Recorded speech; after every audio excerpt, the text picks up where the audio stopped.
پاکستان نے بھارتی وزیر خارجہ کے اشتعال انگیز اور بے بنیاد بیان کو مسترد کر دیا۔ ترجمان دفتر خارجہ نے کہا، بھارتی بیان غیر ذمہ دارانہ اور حقائق کے منافی ہے۔ پاکستان ذمہ دار ریاست ہے، تمام ادارے قومی سلامتی کے ضامن ہیں۔ کوئی پروپیگنڈا پاکستان کی دفاعی صلاحیت کو کمزور نہیں کر سکتا۔ مئی 2025 کے تنازع میں پاکستانی افواج نے پیشہ ورانہ صلاحیت اور عزم ثابت کیا۔ بھارت کی قیادت پاکستان کے اداروں کو بدنام کرنے کی مہم چلا رہی ہے۔ بھارتی قیادت کا اشتعال انگیز رویہ امن و استحکام سے دوری ظاہر کرتا ہے۔ بھارت کو پاکستان پر الزام تراشی کے بجائے ہندوتوا انتہا پسندی کی تحقیقات کرنی چاہیے۔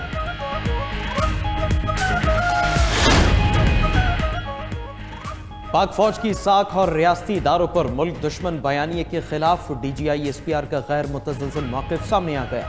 D G I S P R کا کہنا ہے ایک شخص مسلسل ریاستی اداروں کے خلاف اشتعال انگیز بیانیاں بنا کر دشمن قوتوں کے مفاد میں پروپیگنڈا چلا رہا ہے۔ اس کی گفتگو میں فرسٹریشن، اشتعال اور ذاتی نفرت واضح ہے، جو اس کے ذہنی رویے اور غیر ذمہ دارانہ سیاست کو ظاہر کرتی ہے۔ اس شخص کے بیانیے کا مرکز فوج کی قیادت کو متنازع بنانا اور ریاستی ڈھانچے میں دراڑ ڈالنا ہے۔ اس کے پاس ایک صوبے کی حکومت ہے، مگر اپنی گورننس اور کارکردگی پر بات کرنے کی بجائے فوج پر مستقل حملے کرنا اس کی سیاسی حکمت عملی بن چکی ہے۔ جھوٹ اور منافقت تحریک انتشار کا وتیرہ بن چکا۔ 9 مئی سے بڑا کوئی جرم نہیں ہو سکتا، وزیر اطلاع عطا تارڑ کا کہنا ہے۔ D G I S P R نے درست کہا، یہ انتشاری روز فوج اور عوام کے درمیان دراڑ ڈالنے کی کوشش کرتے ہیں۔ مارکہ حق میں جیتنے والی فوج کو بدنام کر کے دشمن کے بیانیے کو فروغ دے رہے ہیں۔ شخصیت پرستی اور سیاسی مفاد کی خاطر یہ ملک کو تباہ کرنا چاہتے ہیں۔ وزیر برائے ریلوے حنیف عباسی نے کہا، بانی پی ٹی آئی سے جیل برداشت نہیں ہو رہی، انتشار پھیلا کر ملک کی سلامتی کو داؤ پر لگا رہے ہیں۔ افواج پاکستان کے خلاف سازشیں ناقابل قبول ہیں، پی ٹی آئی کے بیانیے کو کامیاب نہیں ہونے دیں گے۔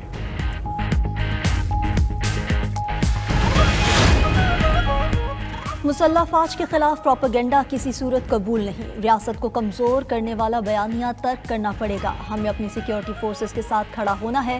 ریاست ہوگی تو سیاست ہوگی۔ وزیر اعلیٰ بلوچستان سرفراز بگٹی کی نیوز کانفرنس بولے، ایک جماعت شہرت کا بیانیہ لے کر چلتی ہے، الیکشن میں اس جماعت کا بیانیہ سب نے دیکھ لیا، عوام نے تصادم کی سیاست مسترد کر دی۔ سرفراز بگٹی مزید بولے کہ بلوچوں کو لاحاصل جنگ کی طرف دھکیلا گیا، دہشت گرد قوم پر اپنا نظام مسلط نہیں کر سکتے۔ بلوچستان میں صرف انٹیلیجنس بیسڈ آپریشن ہو رہے ہیں، یہ جنگ صرف سیکیورٹی فورسز کی نہیں۔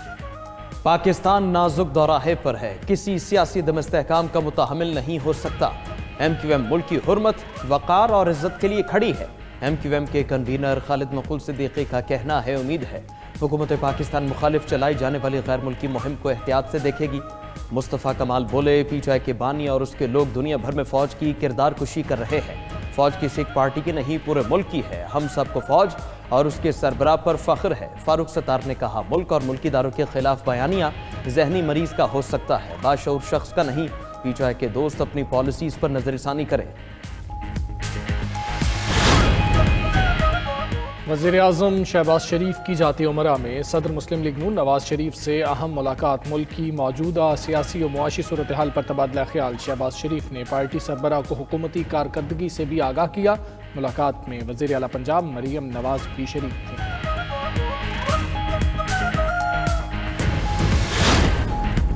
پاکستان کے لیے 1 ارب 20 کروڑ ڈالر کی قسط کی منظوری کا امکان۔ I M F executive board کا اجلاس کل ہوگا۔ پاکستان کو آئی ایم ایف قرض پروگرام کے تحت 1 ارب ڈالر ملیں گے۔ کلائمیٹ فائنینسنگ کی مد میں پاکستان کو 20 کروڑ ڈالر جاری کیے جائیں گے۔ پاکستان اور آئی ایم ایف کے درمیان 14 اکتوبر کو سٹاف لیول معاہدہ ہوا تھا۔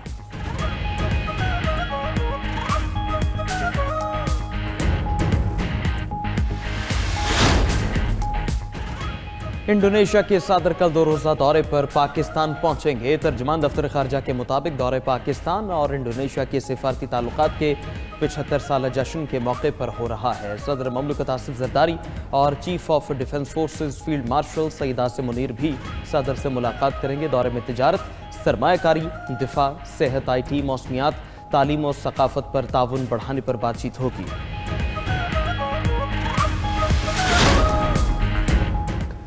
وزیر داخلہ محسن نقوی کا برطانیہ کا دورہ۔ برطانوی حکام سے ملاقاتیں کریں گے۔ شہزاد اکبر اور عادل راجہ کی حوالگی کا معاملہ زیر غور آئے گا۔ وزیر داخلہ برطانوی ہائی کمشنر کے سامنے معاملہ پہلے ہی اٹھا چکے۔ Mohsin Naqvi P S L 11 کی لانچنگ تقریب میں بھی شرکت کریں گے۔